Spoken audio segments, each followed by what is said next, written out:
ஒரு காகம் காட்டில் வசித்து வந்தது. அது தனது வாழ்க்கையிலே முழுமையாக திருப்தியாகவே இருந்தது.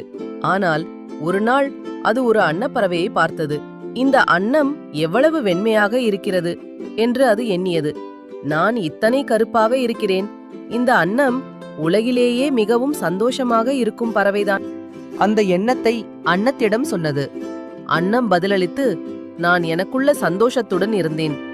ஆனால் ஒரு நாள் ஒரு கிளியை பார்த்தேன். அதை 2 வண்ணங்களில் காணலாம். அப்போதுதான் எனக்கு பிடித்த பறவை கிளிதான் என தோன்றியது. அதைத் தொடர்ந்து காகம் கிளியை சென்றடைந்தது. கிளி கூறியது, நான் மிகவும் சந்தோஷமாக இருந்தேன்.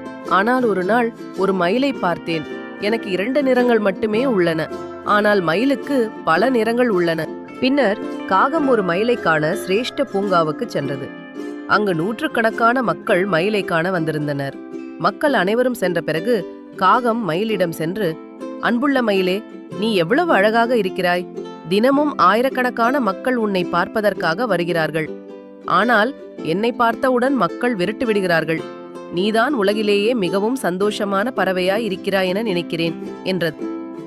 அதற்கு மயில் பதிலளித்து, நான் நானாகவே மிகவும் அழகான சந்தோஷமான பறவையாக இருக்கிறேன் என்று எண்ணினேன். ஆனால் என் அழகினாலேயே இந்த சிரேஷ்ட பூங்காவில் சிறைப்பிடிக்கப்பட்டு இருக்கிறேன். இதுவே நம்முடைய பிரச்சனை. நாம் எப்போதும் தேவையற்ற ஒப்பீடுகளை மற்றவர்களுடன் செய்து கொண்டே இருப்போம்.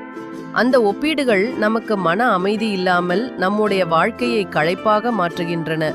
இறைவன் நமக்கு கொடுத்ததை மதிக்காமல் இல்லாததை பற்றியே எண்ணிக்கொண்டு துயரமடைகிறோம். இதுவே நம்மை ஒரு முடிவில்லாத குறைபாடுகளின் சுழற்சிக்குள் தள்ளுகிறது. நமக்கு உள்ளதை பார்த்து மகிழ்ந்திருங்கள். இல்லாததை நோக்கி பார்த்தால் எப்போதும் துக்கம்தான். யாராவது நம்மை விட அதிகமாகவோ குறைவாகவோ வைத்திருப்பது இயல்பானது. ஆனால் நமக்குள்ளதிலேயே திருப்தியாக இருப்பவர்தான் உண்மையில் மிகச் சந்தோஷமான நபர்.